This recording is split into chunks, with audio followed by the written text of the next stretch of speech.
want to help shape the future of research while expanding your international network, then the Doctoral Networks is the right action for you.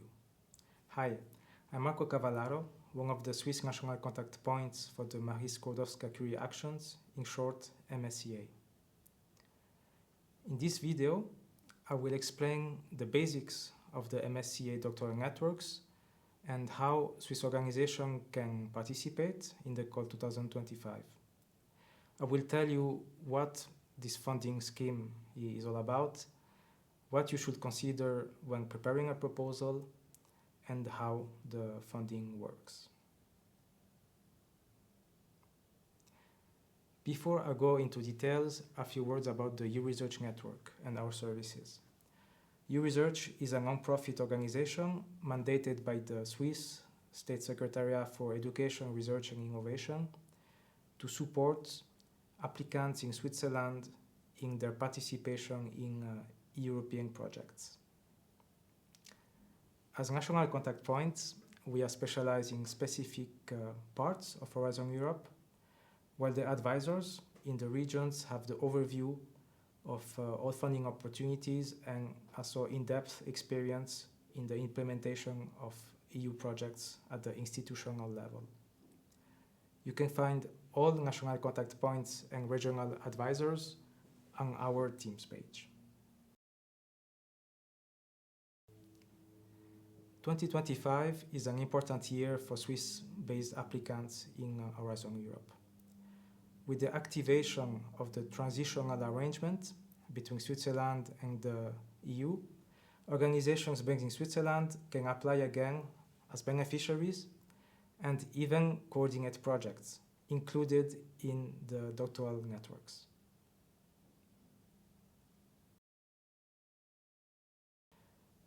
Now that you are aware of who we are and how Swiss organizations can participate this year, let me explain the basics of the doctoral networks. So the main objective of the doctoral networks is to train the next generation of scientists within an international network, including not only universities, but also non-academic entities such as SMEs, large companies, research organizations, hospitals, and other public institutions. The minimum requirement for this consortia is 3 independent legal entities from 3 different EU member states or associated countries. Consortia are, however, usually larger. The Doctoral Networks call is open to all fields of research and innovation, meaning that there are no predefined topics. It is, however, not only about research, but also, most as importantly, about the design and implementation of a compelling training program that enhance career prospects of doctoral candidates, whether it's in academia or beyond. And we have 3 types of doctoral networks. So the first one, the standard one, where the EU funds up to 36 months per doctoral candidate, so 3 years of PhD. And in such projects, the maximum number of months to be funded within the project is 540 months, implying that your consortium could recruit up to, in total, 15 doctoral candidates for 36 months. The maximum duration of the standard doctoral network project is 4 years, including up to 12 months to recruit your doctoral candidates. We then have the industrial doctorates, which have the same duration as the standard one. There is, however, a key requirement. So each doctoral candidate must spend at least 50% of his or her time in the non-academic sector. So when building the consortium, you must ensure that you have enough partners from the non-academic sector to meet this requirement.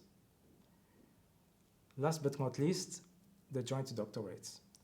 They require that each doctoral candidate gets a joint double or multiple degree from 2 or more universities. Here, the duration is longer. the duration of the project is up to 5 years, as doctoral candidates can here be funded for up to 48 months, so up to 4 years.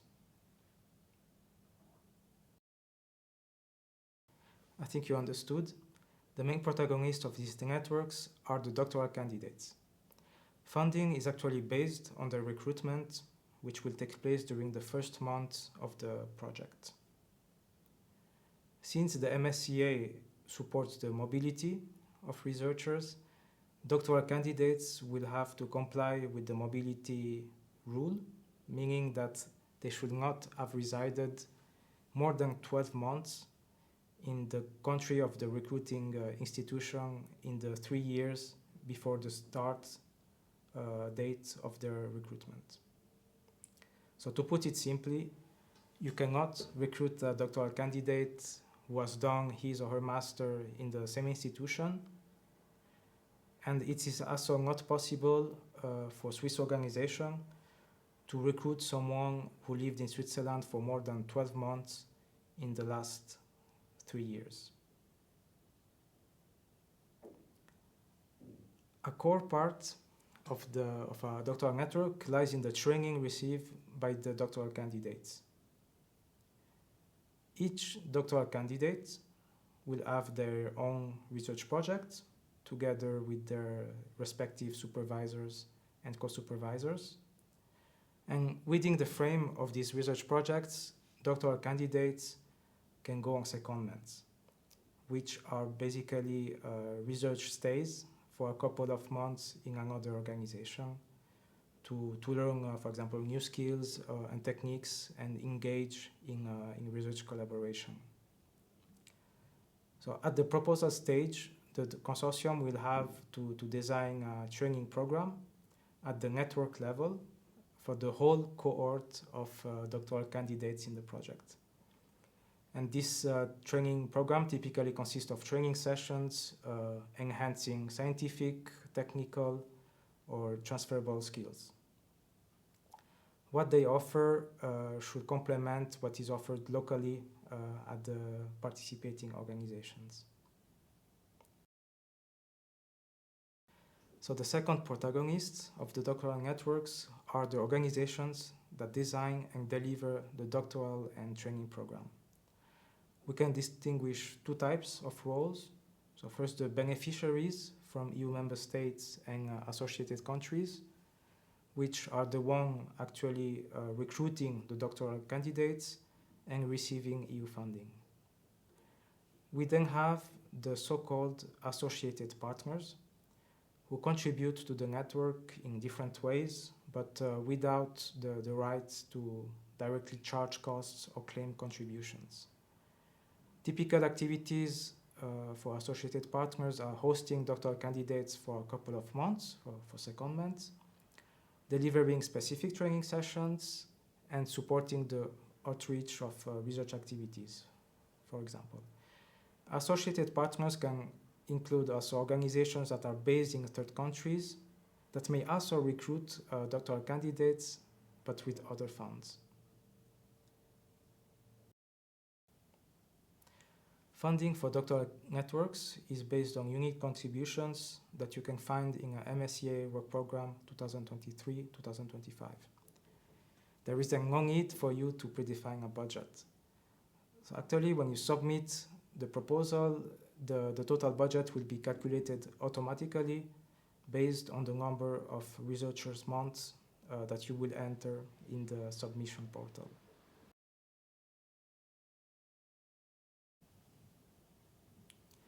So there is, on one hand, the contributions to the recruited researcher, which consist of the salary of the doctoral candidate, and on the other hand, the institutional unit contribution that are for the recruiting organization.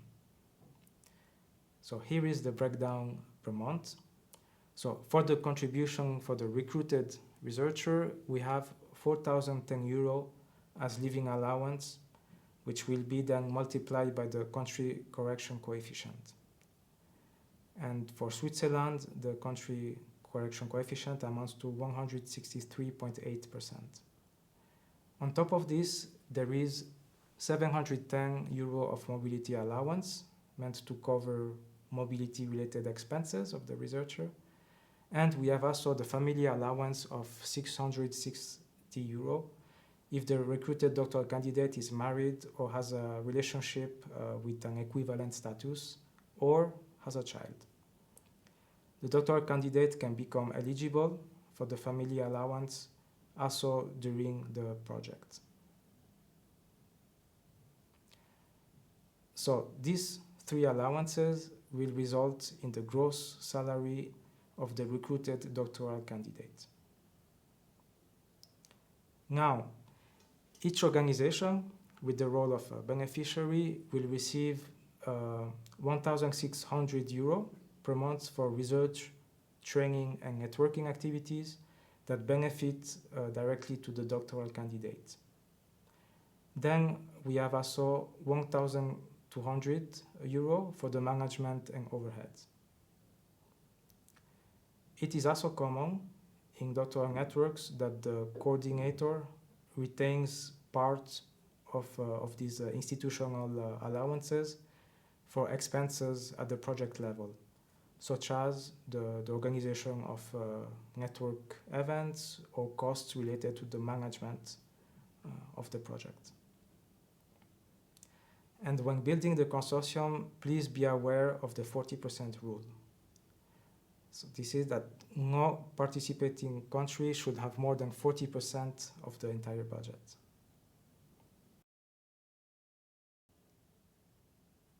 So this year, the MSCA Doctoral Networks call has a deadline on the 25th of November 2025 at 5 p.m. Brussels time. You will receive the results by April 2026, and the project can start at the very earliest in August 2026. The proposal is structured and evaluated based first on the quality of the research and training programs, second on the impact on careers, science, and society, and third, the quality of the implementation. It is highly competitive, so everything counts. In the last call, for example, the success rates were around 10.5%. If you already submitted last year, please note that there is a rule that unsuccessful proposals cannot be resubmitted if they scored lower than 80 in the previous year. The submission is done via the EU Funding and Tenders portal, where you can also find different supporting documents such as the guide for applicants and the application form. If you're an applicant based in Switzerland and have any question, please feel free to contact us. We are here to help you. We can notably review your proposal before the submission date. We offer this service on a first-come, first-served basis, so please make sure you contact us well in advance. So with this, I wish you now all the best with your application.